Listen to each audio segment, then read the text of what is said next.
You're listening to the Belly Dance Geek Clubhouse at bellydancegeek.com.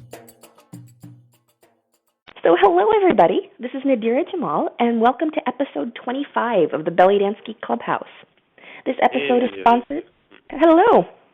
This episode is sponsored by Belly Dance New England, which is the Northeast's premier online resource for dancers. You can check that out at bellydancenewengland.com. And the Clubhouse is a place where dancers can get together and geek out on all of those things that are hard to get in classes and on DVDs. It's really easy to get help with the what. So if you want to learn some moves or choreography or combinations, there are a lot of resources out there for you. But if you want to learn about the why and the how, so things like musicality and culture, professionalism, business skills, composition, that's a little bit trickier. So every month I interview a different guest expert on a different topic, and we always have time for questions and answers so you can geek out too. So if you think that knowledge and creativity go together like chocolate and peanut butter, you are in the right place.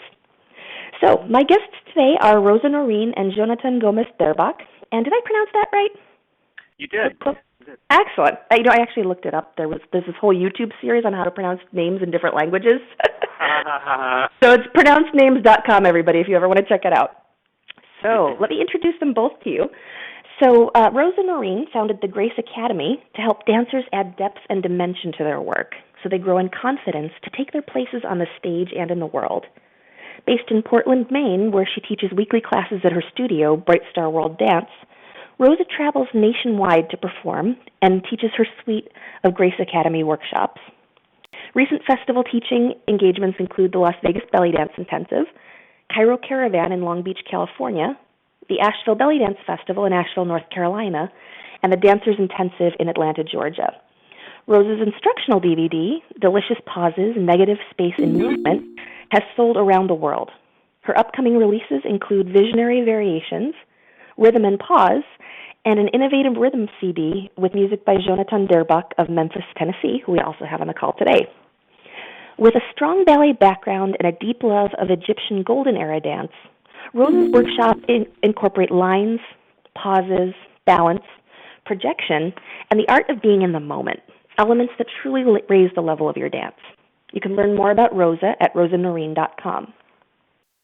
We also have a second guest today, Brazilian-American oudist and Arabic percussionist Jonatan Gomes Derbaq was born in a musical family where he grew up playing a number of stringed instruments and percussion since childhood.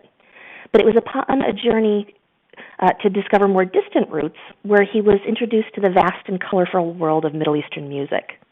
It soon became a strong passion, and through study and appreciation, his profound respect for the diverse array of Middle Eastern music, language, and culture has led him to work with an extensive number of musicians and dancers.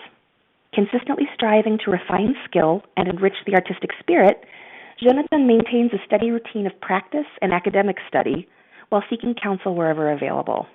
He's had the honor of receiving instruction from great and well-known artists such as Hussein Sabsabe, Yusuf K. Boutros, Hussam Ramzi, Maurice Roman Sadak, and Karim Nagy.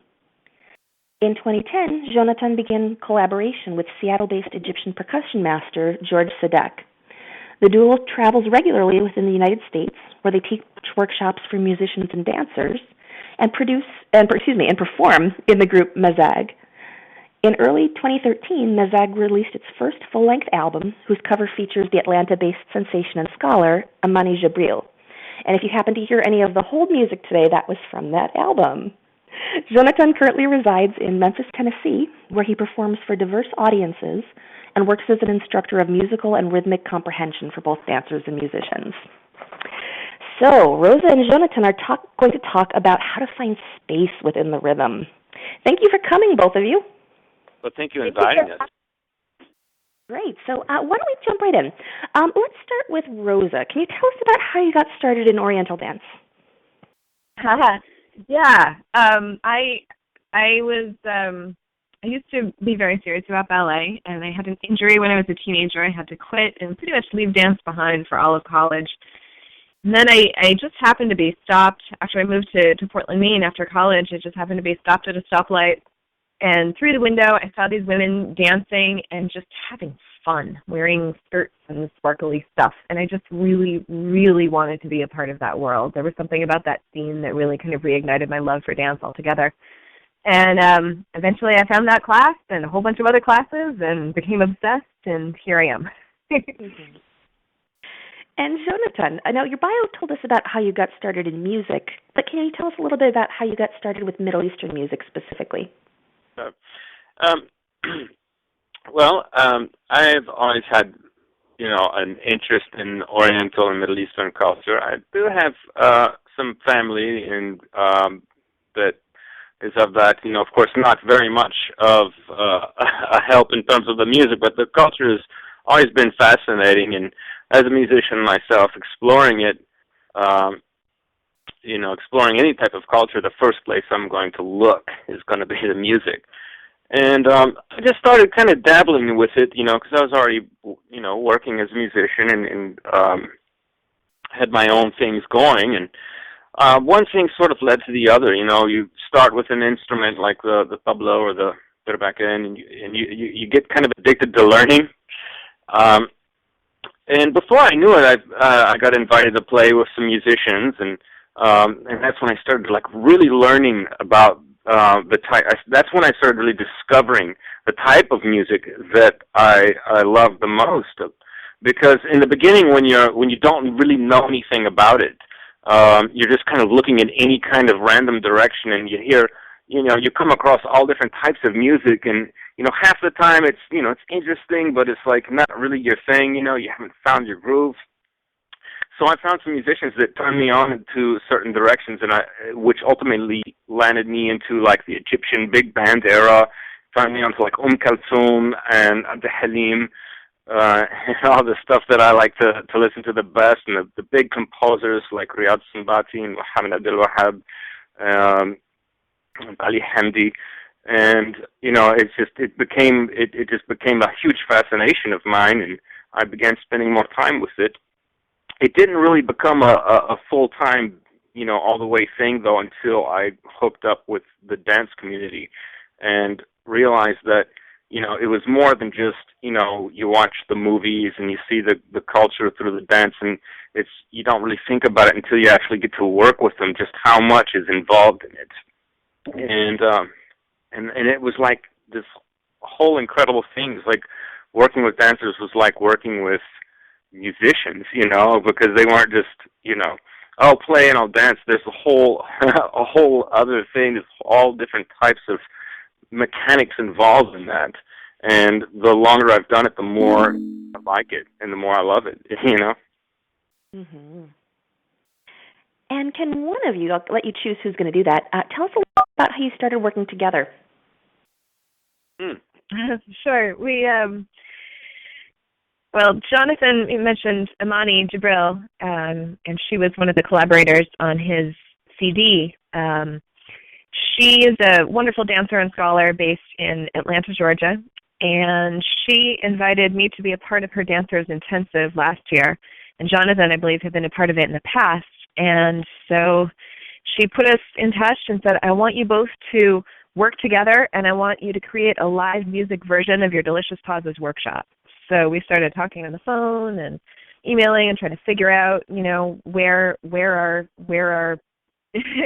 where our specialties met. And it turned out that Jonatan already had a really cool sense of music and of pauses and stuff like that. I'll let you say a little bit more about that. But it really gelled. It was exciting to work together and really kind of feed off each other to create a special live music version of this workshop.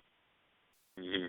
Yeah, it really clicked because I've worked with a lot of dancers, and I have a lot more to meet and work with too. But it always really excites me to meet a dancer that's a real artist, not just the type of artist that can naturally do it, has some good study and some good practice techniques and a natural sense of things, but also that has the mind of an artist, and that has the ability to create things based off of, you have a good center and formal training, yet you also are not afraid to push a few boundaries and be creative and add some of your own twists to things, or just have a really creative way to present old things or new things or whatever. And Rosa is a dancer like that. So when Amani put us in contact and said, I want you guys to kind of work together for this dancers intensive thing, and so we started talking, and the ideas just started coming together. It was very easy and a lot of fun and very creative. It's when you're with a creative-minded person, the ideas just bounce off of each other, and things. That's when things start getting really big. Now, the topic that Rosa proposed when she and I were first talking about this interview, was this idea of finding space within continuous drum beats. Now, I'm a geek and I really like precise definitions like this, but just to make sure everybody's on the same page, can you tell us a little bit about what you mean by continuous drum beats? Sure. Middle Eastern music is, has the drum and the rhythm as a backbone in most pieces that you're going to hear. And sometimes that drum can be driving, and sometimes there's multiple drums. You might have a frame drum, a Derbach, a rick going at the same time, and it can sometimes be just sounding like a continual wall of sound when you don't really know what you're listening for. And so when we were discussing this, we talked about the idea of finding space within a rhythm structure. So if you have, say an 8/4 rhythm, one cycle of that rhythm, say doom tech, tech doom tech, finding where there's moments in there to pause. Now, why is it important to find that space?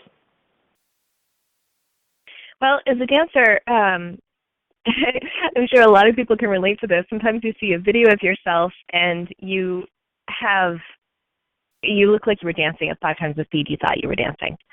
And I'm sure as a drummer that happens too sometimes. I took drum lessons a little bit, and I found, I can find the beat, no problem, but being the one who keeps the beat, that's really, really hard. And so finding that space in there helps you slow down, it helps you be in the moment, and it makes you feel less frantic. Yeah, I totally agree with that. And even from a musician's perspective, that's a really, this is a very profound concept, because it's like that old saying that you guys have probably heard, or anyone who's a musician has definitely heard it, which is the saying that music is the spaces in between the notes. And when you're a dancer, you are the music. You're the visual representation of it. And so those spaces are essential, because that's essentially where, like Rosa said, you take your time, you pause, you relax, and you don't have to do a million things, like she says, like you look like you're dancing at 1,000,000 miles per hour or whatever. That's it. The biggest key to playing music is, I believe, the biggest key to dancing to it as well. It's the same thing, and that's sitting back, relaxing, and enjoying it, and letting it happen, and not. A lot of times, in my beginning years as a musician, I'd find myself on stage trying to tell the music what it needed, and it comes out forced. But when you sit back and you're on stage and you're playing music, when you sit back and just let the music tell you what it wants, then all you have to do is, it's like you're enjoying it. You're just listening to it, and it just comes out, and you're not even thinking about it. And the same thing should be done from a dancer, I believe. And so it's those spaces, though. It's finding those spaces, and I guess I'm getting, I don't know if the word existential with it, like getting really profound with it, but I think the concept of pausing, and especially watching Rosa work with it, it goes beyond just merely a beautiful and aesthetic dynamic and dimension for the dance. It also helps the dancer find a center for its. So when you're not constantly moving, you're not constantly, especially when the music is doing a lot of things, you can almost sit back and allow yourself to be creative. And I know, as musicians, especially during an improv setting, we can run out of things to say, especially like if it's a tabla solo, a drum solo, and I've got to come up with a lot of different riffs, you know. If I'm constantly thinking about the riffs I have to create, you know, they're not going to come out, you know. It's when I can just kind of sit back and let those background rhythms, like Rosa was talking about, be my guide, and then they just happen, especially the dancer is being the guide too.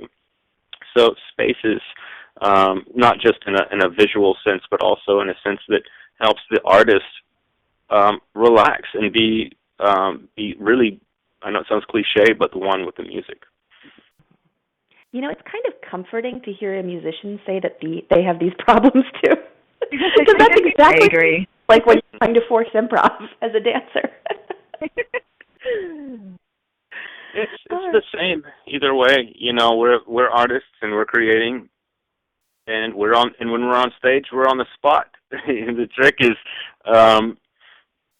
one dancer that I worked with in Portland, Oregon, said something really awesome during a workshop we did, and it was that I have nothing to prove to anyone, and that's how she thinks when she gets out there.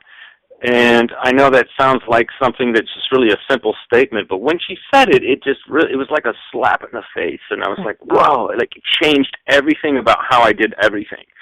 And from that point on, my performances were just so much better because, like, you know, you don't that nervousness and that uneasiness that sometimes people have before they get out on stage, with that lack of confidence, or what if I mess up, or what if I having that type of mentality, you know, it's like I don't have anything to prove to anybody because I practice hard, I work hard, I love what I do, and I'm here because I love doing what I do. And having that kind of approach really helps to open up a lot of things. That's wonderful. That really reminds me of a quote. It kind of leads to, in the same vein, that Morocco said once that stuck with me. Morocco in New York City. She says, "You don't have to fill the space; you are the space." And that, combined with "I don't have anything to prove," is a powerful combination, in my opinion. Yeah. You know, it's funny that we're all going with quotes, but literally yesterday I was reading a blog series on Datura Online called The Process, which is interviews with some of their teachers on the creative process. And I wish I could remember who said it, but one of them said, you want to think about going out on stage to bless, not impress. Oh, nice. And I was just like, not only did it rhyme, which is awesome, but it was just like, yes. You're just going to go out there, you're just going to share whatever you've got, and it doesn't matter if you impress them or not, because that's not the point. Right. As a matter of fact, I really tire easily of performers whose entire repertoire is geared to impress people. There's a lot of musicians and dancers, but I'm especially more critical of the musicians that, you know, they work on these techniques that are just so above and beyond, and it's sometimes it's cool, and sometimes it's nice to like show people what you can do. But other times, if that's all you're doing, it's just kind of like, where's the storyline, you know? So it's very hard to engage with that kind of virtuoso, but not necessarily accessible music or performance of any kind. My teacher Jamila here in Portland, Maine, she always tells us to take people on a journey with you. Yeah. So, you know, we've talked a little bit about why it's important to have space, but, you know, that I have to say that's something that's probably easier said than done. So can the two of you share any tips on finding it? Well, from a musician's perspective, like, and this will tie totally in with the dancers thing, is those core essential backbeats of the rhythm. Everything begins with the rhythm of the music.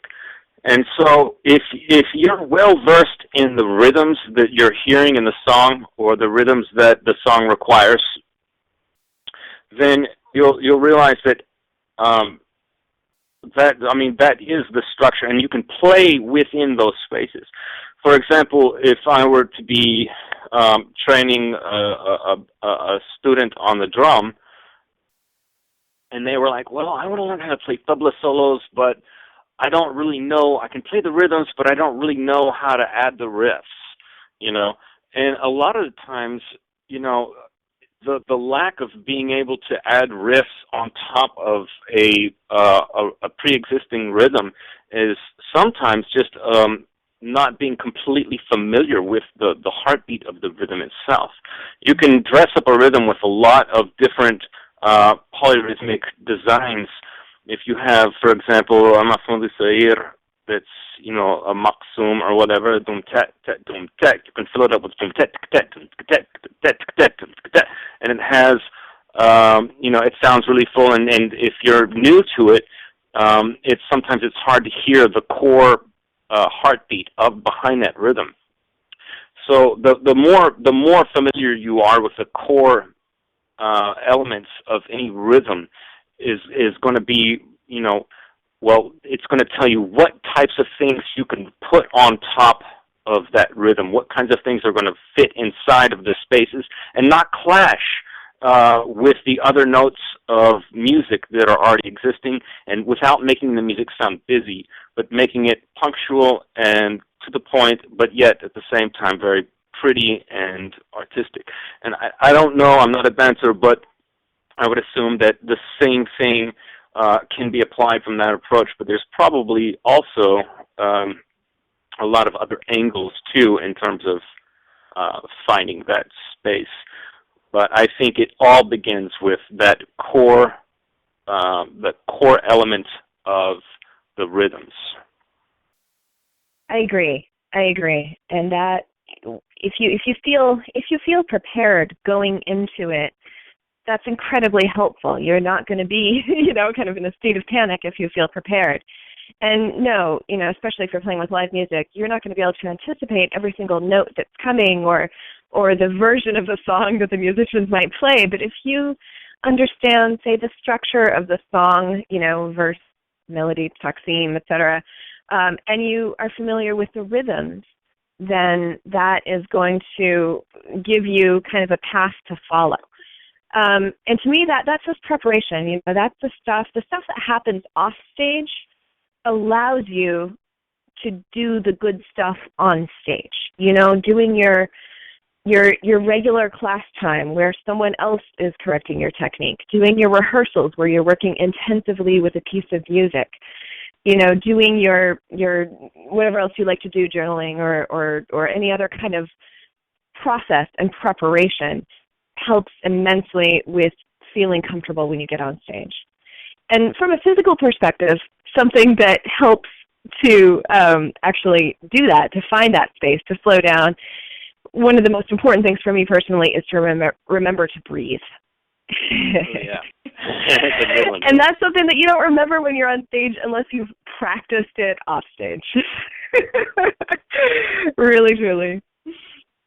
Also, you know, I just was reminded of a video that I saw not too long ago.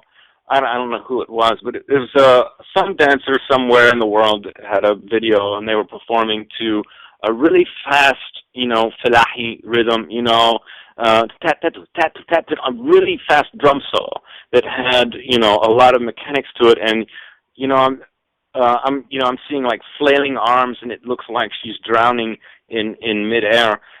And I was just thinking, you know, I mean, that's just way too much, you know. There's no spaces at all in her performance. And I think another thing that, you know, if you want to look at it in a very, I guess, mechanical sense, would be the conventional mind versus the non-conventional mind. The conventional mind is going to say, well, since we're the visual representation of the music, our natural impulse is to create on stage every single note that's being played, or if not every single note, as many as we can do. Yes. In a lot of cases, especially in really fast music, it's actually a lot of times better to kind of do the opposite approach, or I would actually even say it is, if you had the ability to stop time to where you're on stage the music is playing, and when 1/100th of a second you could freeze the audience and just sit back and listen to the music, and see it as an entirety instead of, part by part by part by part. What does the whole thing sound like? What is the entire picture? What does the entire design sound like? A lot of times, really fast, really notey things, you can probably identify perhaps if it's a full band is playing, right? And it's a very fast, very intense piece. You might want to highlight one particular element that you could represent, or you could represent the entirety, as opposed to trying to represent every single thing that's happening at once. So kind of isolating and selecting which thing is the thing that stands out and which is the thing that you are going to be. And sometimes the answer is, I'm going to be all of it, but by being all of it doesn't mean every single note that's happening. It means the entire picture. So there might be a lot of notes on the drum. There might be a lot of notes on the qanun or whatever. But what is the whole picture that those instruments present when they're together? There's a shape. They create a shape, and it's sometimes just because there's a lot of tiny little nuts and bolts that fuse together to make the structure doesn't mean that you have to be every single nut and bolt. Be the structure, Right. I don't know, more analogies. But I love that you used the word highlight earlier in that, because for me, one of the big click moments was, we all get raised on, be the music, show the music, you have to help the audience see the music. But in a lot of cases, the music is big and complex. And so your job in helping the audience hear the music is sometimes helping them pick out a specific thread that they might not hear. And they can't hear it in the music because it's so complicated. But by being just one piece at a time, you can make that visible. And so I've always thought of that like highlighting in a textbook. Yeah, right. That's great. Yeah. Now, Rosa, I think I might have just cut you off a little bit. Oh, no, not at all. I just said that's great. That's great. All right. Now, we've talked about breathing. We've talked about, choosing what we want to highlight and what we don't, and not feeling like we have to hit all of the notes. But could you actually walk us through a practical example, maybe using a common rhythm or drum riff, on how we can actually start looking for space? Sure. So let's see, let's go with like a melody rhythm. That's my music here. It goes, the basic dooms and techs go doom, doom, tech, doom, tech. And you might hear da-da-da, da-da-da, sorry, da-da-da, da-da-da, da-da-da. And so there's an ornamented one. So that has a lot more notes in it. But the basic is da-da, da-da, da. So if you kind of home in on just parts of that, say, a really basic example, say just the dooms. So you're just going to move on doom, doom, hold, doom, hold. That's a really simplified example of finding space. So you're finding the places where you're going to move and the places where you're going to hold, and letting that lead you. So maybe instead of thinking of specific movement, you're instead thinking of move and pause, or accent and smooth.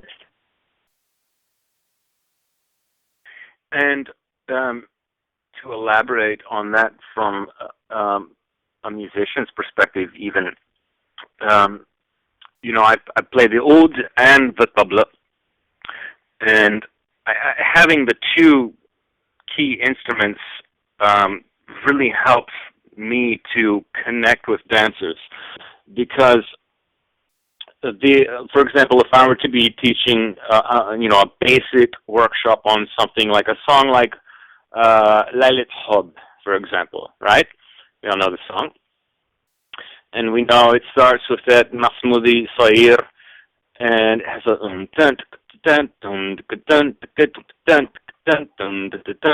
right? And the bass instruments and are with the soul of the drum, right? And then the melody comes in, yeah?